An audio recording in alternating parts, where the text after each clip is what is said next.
ఓం శుక్లాంబరధరం విష్ణుం శశివర్ణం చతుర్భుజం ప్రసన్నవదనం ధ్యాయే సర్వవిఘ్నోపశాంతయే.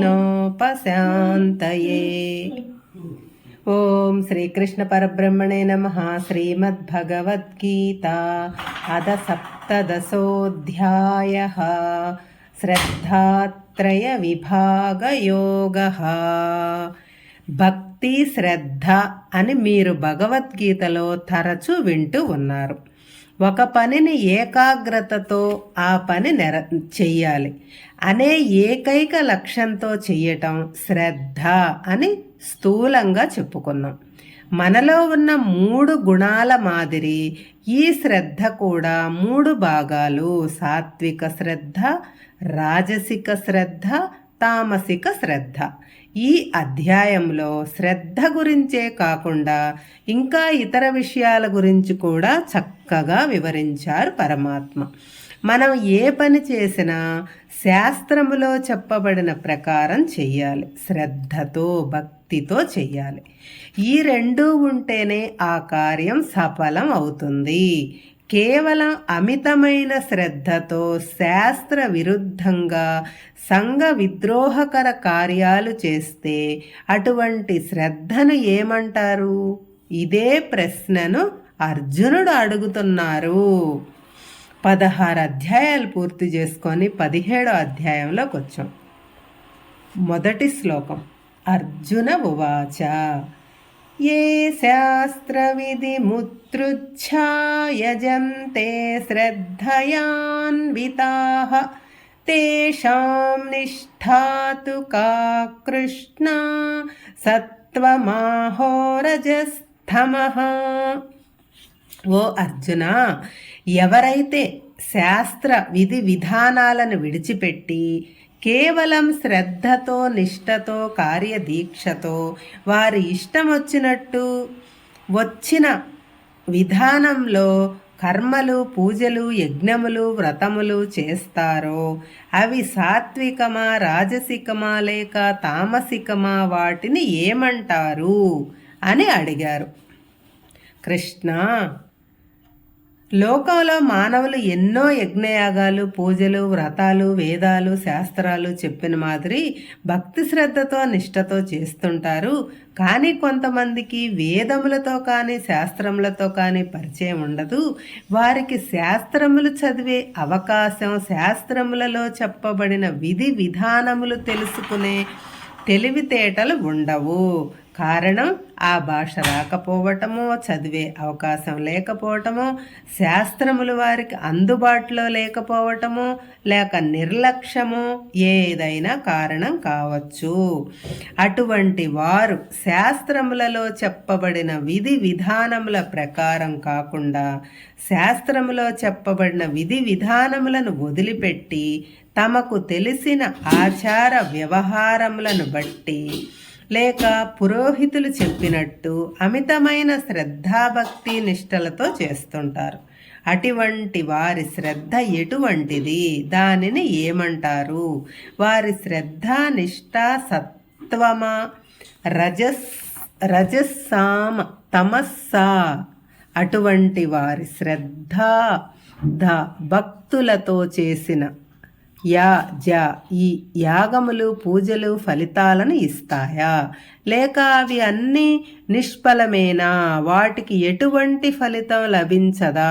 దీనిని గురించి వివరించవలసిందని అడిగాడు అర్జునుడు. దానికి కృష్ణుడు ఈ విధంగా సమాధానం చెబుతున్నారు. శ్రీ భగవానువాచ త్రివిధా భవతి శ్రద్ధా దేహినాం సా స్వభావజా సాత్వికీ రాజసీ చైవ తామసీ చేతి తాం శృణు. అర్జున, జీవులలో శ్రద్ధ స్వభావ సిద్ధంగా వస్తుంది, పుట్టుకతోనే వస్తుంది. కానీ వారి వారి పూర్వజన్మ వాసనలను బట్టి ఆ శ్రద్ధ సాత్వికంగాను, రాజసికంగాను, తామసికంగాను పరిమాణం చెందుతుంది. వాటినే సాత్విక శ్రద్ధ, రాజసిక శ్రద్ధ, తామసిక శ్రద్ధ అంటారు. ప్రతి వాళ్ళకి పుట్టగానే జ్ఞానం రాదు, అందరూ అజ్ఞానులుగానే పుడతారు. అటువంటి వాడికి శ్రద్ధ అనేది వాడి స్వభావాన్ని బట్టి వస్తుంది. శ్రద్ధ మనసులో స్వభావ సిద్ధంగా ఉంటుంది, కానీ ఒకరు చెబితే వచ్చేది కాదు. అది పుట్టుకతో రావాలి కానీ శాస్త్రాలు చదివి నేర్చుకుంటే వచ్చేది కాదు. ఒకడు అమిత నిర్లక్ష్యంగా ఉంటాడు, దూకుడుగా ఉంటాడు, ఎవ్వరు చెప్పినా వినడు. మరొకడు అమితమైన వినయ విధేయతలతో ఉంటాడు. అటువంటి వారిని మనం చూస్తూ ఉంటాము. ఇది స్వతహాగా వచ్చే గుణాలు అంటున్నాడు పరమాత్మ. మానవుడు ఎటువంటి శ్రద్ధ కలవాడో వాటి పూర్వజన్మ సంస్కారం నిర్ణయిస్తుంది, దాని ప్రకారమే ప్రవర్తిస్తాడు. అటువంటి శ్రద్ధలు 3 రకాలుగా విభజింపబడ్డాయి. వాటిని సాత్విక, రాజస, తామసిక శ్రద్ధలు అని అంటారు. 3వ శ్లోకం. సత్వానురూప సర్వస్య శ్రద్ధా భవతి భారత, శ్రద్ధామయోయం పురుషః యో యచ్ఛంద్రస్యేవ సః. ఓ అర్జున, ప్రతి జీవికి తన పూర్వజన్మ సంస్కారములను అనుసరించి వారి అంతఃకరణను అనుసరించి శ్రద్ధ ఉంటుంది. అటువంటి వాడిలో ఉన్న శ్రద్ధయే వాడి యొక్క స్వరూపము. వాడి అంతఃకరణను బట్టి ఎటువంటి శ్రద్ధ ఉంటుందో వాడి జీవితాంతం అటువంటి శ్రద్ధనే కలిగి ఉంటాడు. ప్రతి మానవుడిలోనూ మనస్సు, బుద్ధి, అహంకారము, చిత్తం అనేవి ఉంటాయి. ఈ 4 కలిపి అంతఃకరణ అంటారు. ఈ అంతఃకరణ ప్రతి జీవిలోనూ వాడి పూర్వజన్మ సంస్కారం వల్ల ఏర్పడుతుంది. ఆ అంతఃకరణను అనుసరించే వాడి జీవన విధానం నడుస్తూ ఉంటుంది.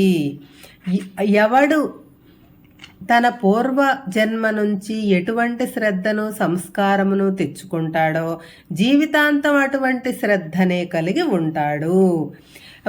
మనలో ఒక ఆచారం ఉంది. పసిబిడ్డ అన్నప్రాసన రోజున వాడిని బోర్లా పడుకోబెట్టి ఎదురుగా వివిధములైన వస్తువులంటే పుస్తకం, కత్తి, ధనము, బంగారము, తినే వస్తువులు మొదలైనవి పెట్టి వాడు దేనిని పట్టుకుంటాడో గమనిస్తారు. వాడు ఏ వస్తువును పట్టుకుంటే వాడి స్వభావం అటువంటిది అని నిర్ణయిస్తారు. కాబట్టి మానవుడికి ఏ విషయం మీద శ్రద్ధ ఉంటుందో వాడి పుట్టుక అంతఃకరణ నిర్ణయిస్తుంది, వాడి జీవితం అలాగే సాగుతుంది అనే విషయాన్ని ఈ ఆచారం వలన మనకు తెలుస్తుంది.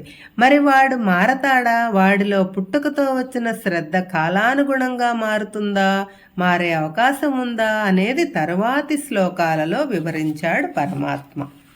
హరే కృష్ణ.